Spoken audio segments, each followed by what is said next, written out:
Imagine driving south towards the French Riviera, enjoying scenic views, passing idyllic villages, stopping for quick meals and spending the nights in your car. Well, this is that kind of trip, but maybe in a simpler way. No comfy van, fairy lights or a big budget. It's about making it work with what you already got. This video is my attempt to capture that experience, while hopefully sharing a few useful tips if you've ever considered doing something similar. We set off full of anticipation, leaving a rainy Gothenburg behind and heading towards the bridge over to Denmark. The only thing we actually did book a few days in advance was the tickets over the bridge to Denmark, as well as the ferry between Denmark and Germany, both easily done through the Scandline's website. Excited to leave Sweden by car for the very first time, we soon arrived at the port in Denmark. So I have my ticket online through their app. Nu! Oj! Jävla taggad. Scan your QR-code. Jaha. Ja, det står mitt namn. Nej, 2 av 2. Det är för att jag får de här va? Ja, nu först. Och står det där? Ja.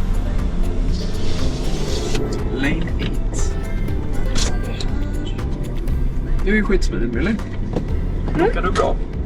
Jag känner ju direkt att lane 8 är den bästa lane. Ja, jag vet ju inte ens när nästa båt går. Yay! Hur känns det? Gött. 20 efter vi är på väg till Tyskland. Yep. We made it through Denmark.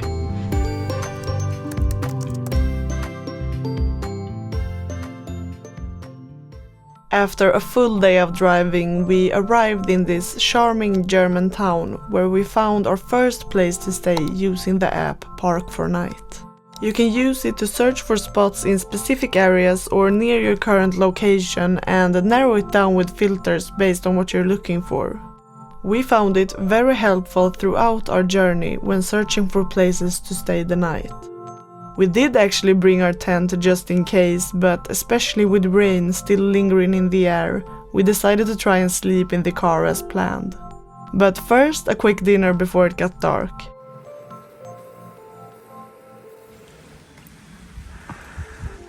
Funkar det tror du? Jag kan säga lite på det, men det kommer nog gå. Och jag ska försöka sova så här. Ja, vi får väl se imorgon. And for those of you who might be wondering, no, there's no way of fitting in the backseat of this car. Vad mus. Oj, immigt. Ja, det är som ett litet Tetris där. Men det går ju. After a surprisingly good night's sleep, we woke up to the sounds of nature and did ourselves a little morning ritual.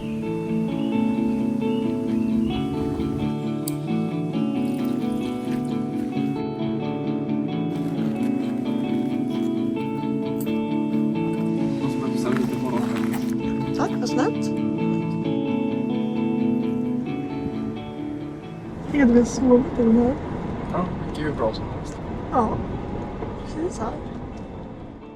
Before leaving this pretty town and heading further south, we filled up with some cheap food and snacks. Now we're leaving Mühlhausen and heading for France. We slept in the car tonight and it went good actually. Better than expected. Feeling the thrill of being on the road again, we drove through a few more idyllic towns and winding roads. Oder ich muss jävlar! dazu bezahlen. Dann kann ich auch nicht. Bei Condor kann ich für mein Kabinengepäck einen extra Platz im Gepäckfach kostenpflichtig dazu buchen, damit ich dann auch sicheren Platz finde fürs Gepäck. We then covered the miles along the highway that eventually took us into France. Jag ska till France. Way! France! Our first stop in France happened to be the birthplace of Bartholdi, the sculpture behind the Statue of Liberty. This beautiful, storybook-like town would soon become one of many highlights of the trip. I quickly fell for the town's atmosphere, the relaxed pace and the fairy tale architecture. It's easy to see why it's often referred to as Little Venice.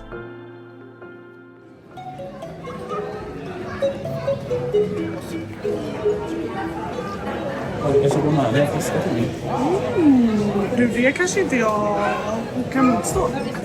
Ending the day here with a glass of wine from the local Alsace region felt like the perfect reward after hours on the road. I Frankrike. 3 euros for a Pinot Blanc.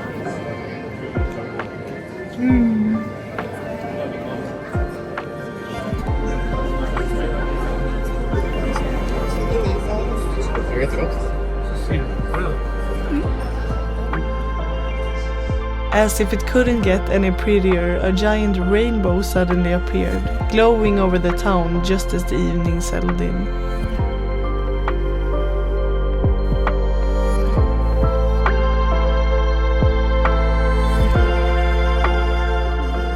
I've never seen anything like this. It's like you're in a fairy tale or something.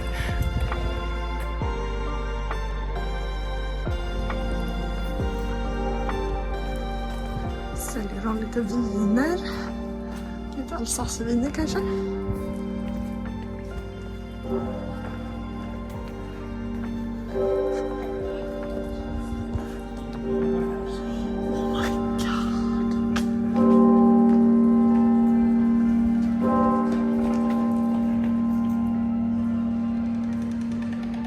Där är de ju!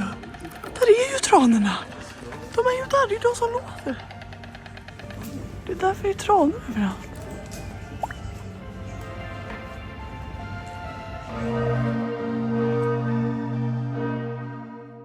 We walked back to the car, hoping for another good night's sleep. Starting by putting up our homemade cardboard curtain setup. Där är framdelen. Är det samma? Jag tror det. Så låser jag fast den med den där.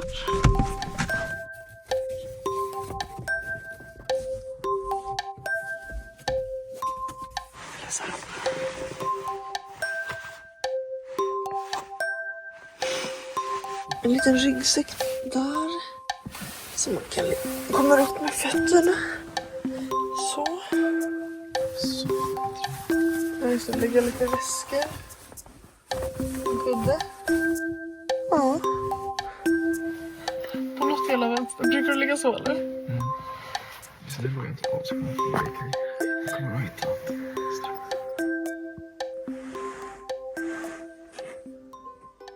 Since we were woken up early by the street cleaners, we hit the road almost immediately, eager to drive through picturesque French villages while avoiding toll roads, something you can manage through Google Maps route settings.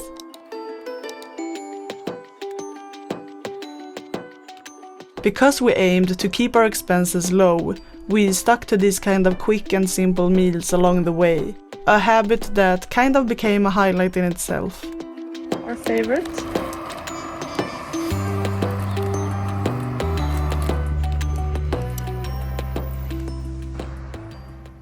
We wound our way through the mountains, close to the Swiss border, passing one charming French village after another, some so beautiful we simply had to stop.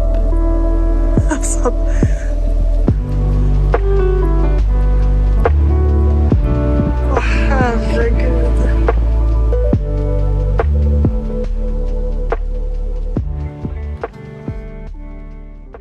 By the time we reached Annecy, we were thrilled to find a spot just outside the town center overlooking the lake.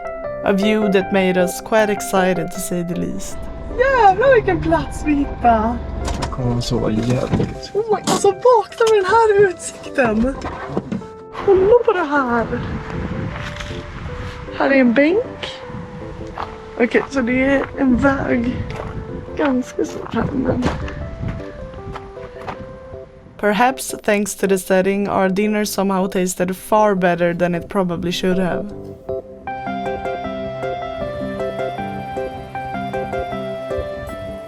We followed up with a walk down to the lake for a refreshing swim in the clear blue water.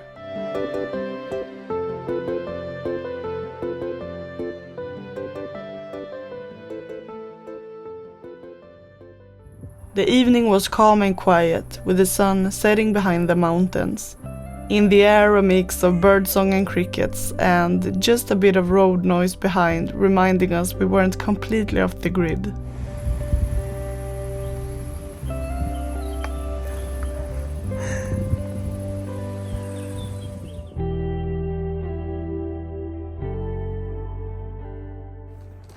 And the following day, the same morning ritual awaited.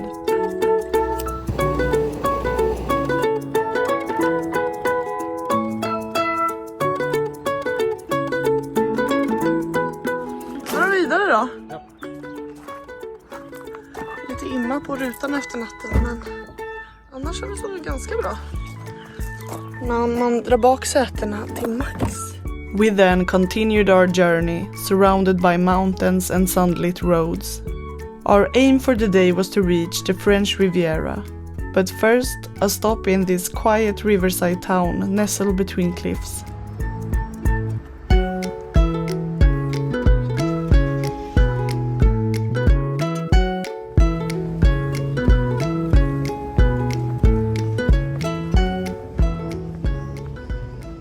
Continuing on, we passed everything from fragrant lavender fields to winding mountain roads hugging the cliffs.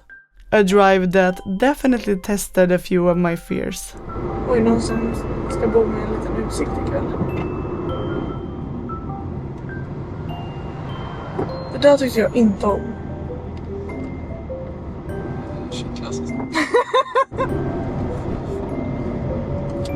Snälla. Det känns så här. Men alltså, du sitter och säger fy fan. Jag gör det som jag tycker känns bra. Förlåt. Vad ska jag göra då? After 4 days on the road, we finally reached the coast, driving through lively Nice before arriving in this smaller nearby town full of color and coastal charm. Having found a hotel last minute, we had to stay our first night in the car, something we didn't mind at this point, especially not with the surroundings, including scents of the sea, sounds of lapping water, and distant jazz from the harbor bar where we ended the day with some red wine.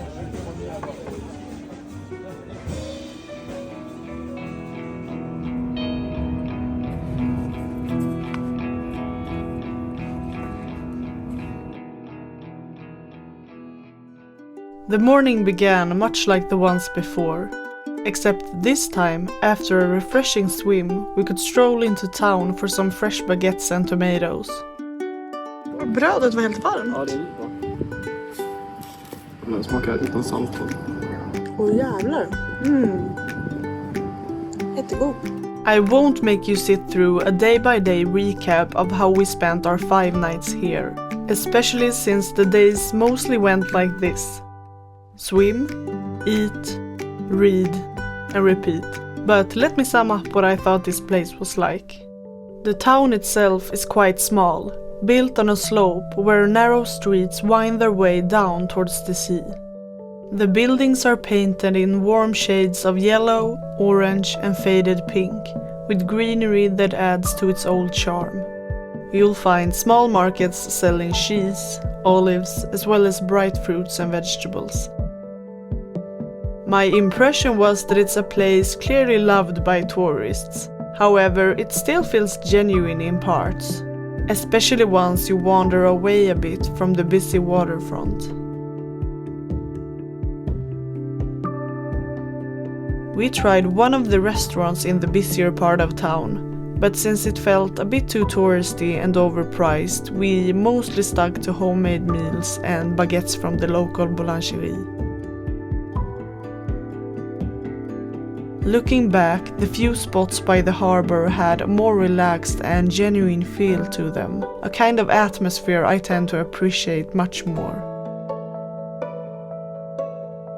When it came to beaches, I have to admit I wasn't too fond of the long main one in town, even though it's sandy, which apparently is quite rare along the Riviera. It was crowded and felt a bit too hectic for my taste, which also led to quite a bit of litter in the water and around the beach. I much preferred the smaller, rockier spots past the harbor, where the water was clearer, the pace slower, and the atmosphere far more peaceful. You can walk along the coastline and find plenty of small places to swim, or simply rest and take in the view. I've learned that one of the best things about a road trip is that the journey isn't really over just because you're heading home. We left the winding roads of the French Riviera, driving through mountain passes and sometimes even being overtaken by cars somehow even smaller than ours.